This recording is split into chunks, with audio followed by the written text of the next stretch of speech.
All right, welcome back, everyone. This is going to be a little bit of a just a Dirkscussion, if you will, about next level knives. So stick with me on this one. I know it's a very subjective topic, but hey, if you're watching this in the morning, pour yourself a cup of coffee, pull up a chair, kick your feet up, and hang out for a minute. If you're watching this in the evening, crack open a cold one, put your feet up on the couch, and hang out with me for a few minutes as we go down this road, this path of next level knives that some I own and can talk about, and some I have been very fortunate to have friends and family loan knives in. So what we're going to see here today is a mix of things that I own and some loaners that I'm having a hard time sending back. Now, a couple of these came from a buddy, John, and I have finished filming them all, but I wanted just one more shot at some of those knives before I box them up and overnight them back to him next week at the time of filming, okay? What makes a knife next level? Like I said at the beginning, this is very subjective. To me, what makes a knife next level is several different factors. It is material, it's fit and finish, it's the action. Sometimes it's the pedigree of the maker, the provenance, if you will, of a particular knife, because it comes from a specific maker who's known in the industry, who has a big name, a big following. That doesn't guarantee that the item will be next level, but it adds some credence, some street cred, if you will, to that maker. So let's just dive in with one that I own, that I have been honored and able to purchase a number of years ago now. This is the Black Death Series Custom Hellraiser from Ed Kim at Red Horse Knife Works. Okay, I own a few of them, and this one takes next level to a next level. And I've done videos on all of the knives that we're going to talk about today, minus one, and I'll tell you which one. But by the time you see this video, I will have probably filmed the last video, if that makes sense. This one I do have a video up. You can go look. I have a Hellraiser playlist. You can go check it out, and it will give you all the details. So we're not going to go through all the details of all of these, but damascene steel blade, zirconium bolsters, pearl carbon fiber that actually put Ed in the hospital while he was working on this and a couple of other knives because the material when he was grinding and cutting got in his lungs.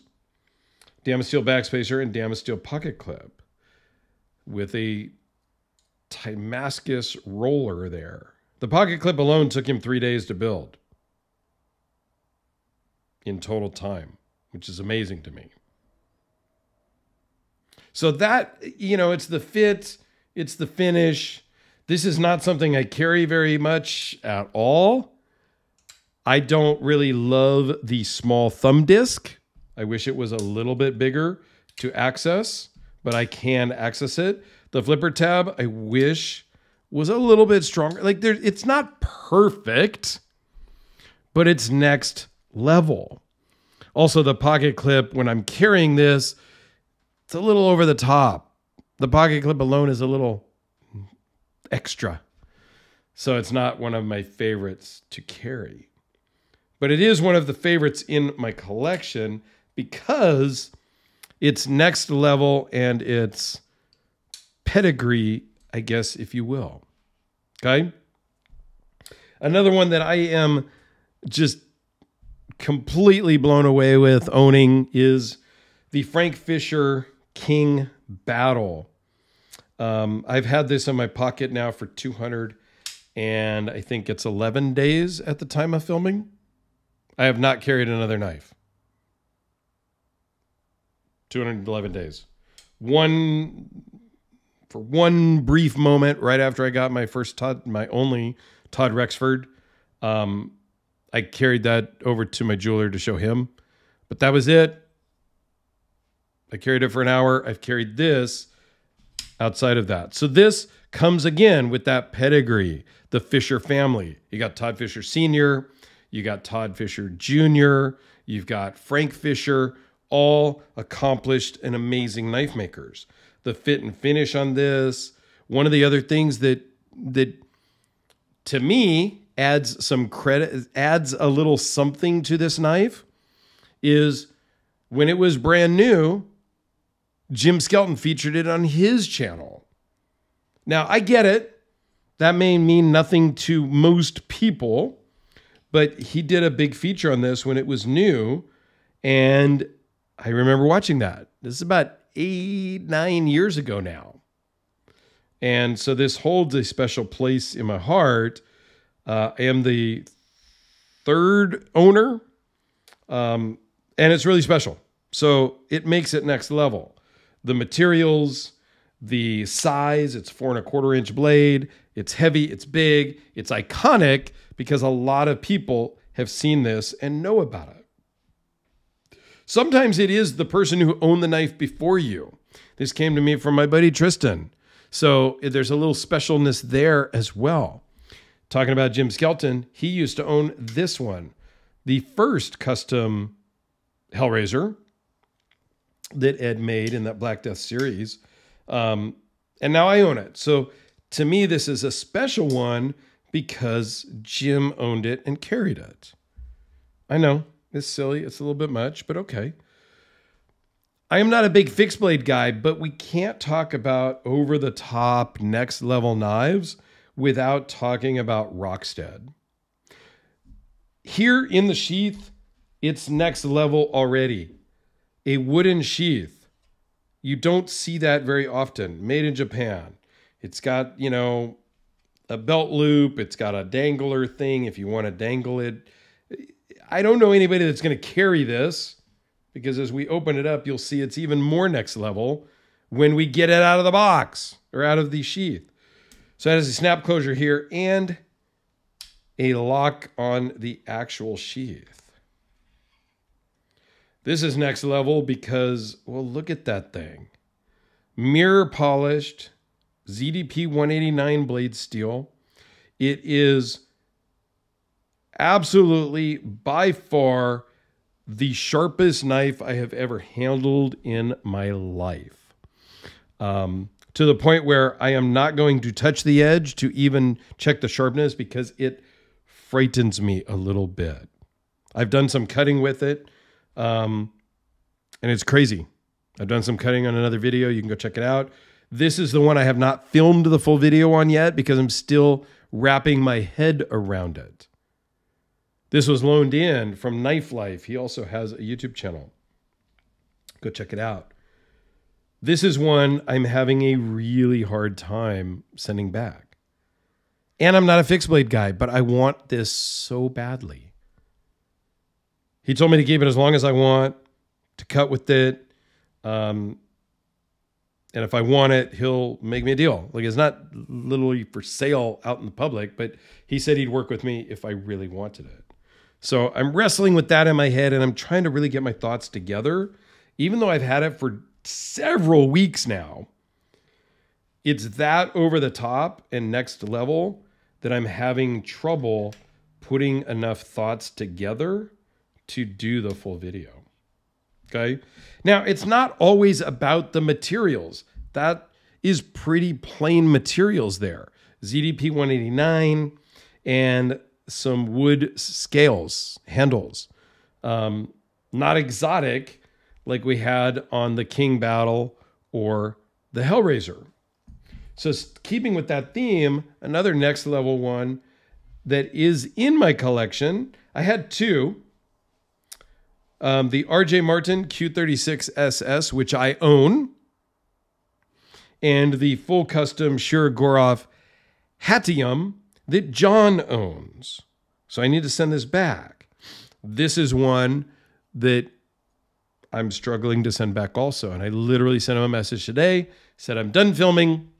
I'm going to ship them out next week. What day works for you? Because this and the rest of them will go overnight.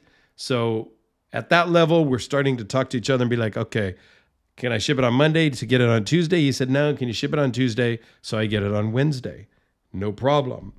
And I did tell him that if he is ever thinking about selling this one, to please reach out to me and let me know, because I would love to have this in my collection. So I kind of went back and forth between these two, because to me, they are very similar. They're very similar in size, okay? They're very similar in shape, style, configuration. Like, they're very similar knives. Different price points, different makers, United States made, made in Russia, both full customs. So it's not about the material, really. I don't even remember, what is this blade steel? S90V and MagnaCut, Carbo tie, fat carbon, titanium lock side, bearings, double roller bearings, zirconium pocket clips, zirconium hardware. So it's not exotic materials, but the action, the feel in the hand, the prestige and the provenance of Sergei Shirogorov building this. R.J. Martin, hand building, hand fitting, hand tuning. The flipping action on this knife is almost unlike any other knife. It's totally unique and crazy. Okay, so it's not always about the material. Okay, I own this one. I have to send this one back. Sometimes it is about material. Todd Rexford injection that belongs to John needs to go back. Mokume, carbon fibers, zirconium. The way it's done, one, you have some provenance here. Todd Rexford. With all these makers, there's a name behind it. Are you paying for the brand name? Yeah, you're paying for the name. No question. Like Nike and Adidas, you're going to pay more than the Payless Shoe Stores brand. Okay? Just amazing hand rubbing on this. Zirconium thumb studs. The fit and finish, there is no seam. You cannot tell that it goes from Mokume to carbon fiber. It's just next level. The milling and then the anodizing of this backspacer with the polished little ribs. Like, it's just amazing. And it runs on washers. And it feels amazing in the hand. Works great in the pocket. Sharp as all get out. Just a great, great knife. Oh, this one is M390. That's right. Couldn't remember between some of these. I think that's what he says here. What does it say? Since we're here, yes, M390 upside down. Okay. I love how he just kind of etches it in there. All right, one last one. If you've stuck with me this long, comment down below, next level. Okay. Tim Gallion was on the scene for a little bit, and I was fortunate enough to stumble across this amazing XL junkyard dog dubbed the Eagle. If you haven't seen my video on this one, I think you owe it to yourself to go see the video on this one. I've got some pictures of this carbon fiber and G10 when it's out. It's very interesting. This is next level. So he puts a G10 in between the carbon fiber, right down the middle of the backspacer, which follows through here on the inside where the blade is perfectly lined up. I mean, that's craftsmanship to put a center line and then make sure the blade is lined up. This one when I got it sent to me, because I was going to send it, it was sent to me before it went to Recon 1 to sell. It's got some smudgies there on it. When I unboxed it, it was love at first flip. This is unlike the flipping action of any other knife I have ever experienced in my life. It runs on washers and it is glassy, smooth, and drop shut. There's an 11-stage automotive finish on this. Clear cut, clear coat, cut and buff, clear, cut and buff, clear. It's a whole process. That is next level. That is true quality and craftsmanship from a true artist who's kind of gone MIA. He's left the knife scene and he's doing other things. Tim Gallion. Todd Rexford, still in the game. Sergei Shirgorov. RJ Martin. Can't even fit them all on the screen because there's just so many amazing things. Frank Fisher. Ed Kim. So you can tell right then that the D10 was a little light. The flipping action's not like the others. But that's okay. It's okay. And Rockstead. I don't own a Rockstead. And I think as a true avid knife collector, I owe it to myself to own a Rockstead. Is this the one to own? It's a fixed blade. What the hell am I going to do with a fixed blade? And even my friend Eric, who has some of my fixed blades right now. This is a good thing for him if he watches this video, and I'm going to ask him. He's got a couple of my fixed blades out camping right now in Yellowstone. And I told him use them. Just pretend they're, just use the hell out of them. Doesn't matter. And he is. Would you use a mirror polished ZDP 189, Eric? With that double convex blade edge? That's a question. Do I buy this? Do I send it to Eric? And do I let Eric take it out camping and just use it? Folding knives I carry and I use. Like I said, I've been carrying the King Battle now for 211-ish days. And I've used it a lot. Anything needs cutted. Box openings, bags, zip ties, you name it, I have cut it with this. Like any normal daily stuff. I haven't done a lot of hardcore stuff, but yeah, I've opened some bags of rocks, like bags of sand. Like I've used it. I just use it. It's a tool. It's an expensive tool, but I've been fortunate and lucky to be able to buy and afford these. I'm not rich. I'm just irresponsible. That's a joke because I pay all my bills. So really, we can afford what we want to afford. And we prioritize things. I live alone. My kids are grown and old. I have a new grandson. So like somebody that has a wife and three young children can't afford this stuff. Me, I can. Finally, in my life, at 55, I can buy this stuff now. I can't buy everything. I'm questioning if I buy this or not. I'm questioning if I buy these from John, if he ever decides to sell them. These are the two out of the group that I said, hey, let me know if you decide to sell. I honestly think I'd rather buy this one only. I don't know. When that time comes, I will cross those bridges. But I don't know. There you go. A rather long Dirkscussion on next level knives. What do you think? If you've made it this far, comment down below what you think. What is next level to you? Because as I said at the beginning, it is very subjective. This may not be next level to you because it's pretty plain. Same with this. this carbon fiber and a MagnaCut. MagnaCut's the new M390. Everybody's doing MagnaCut now. It ain't no big thing. Maybe this is a nothing to you. Let me know your thoughts down below because I'm curious if we get some back and forth discussions going on what is next level to you.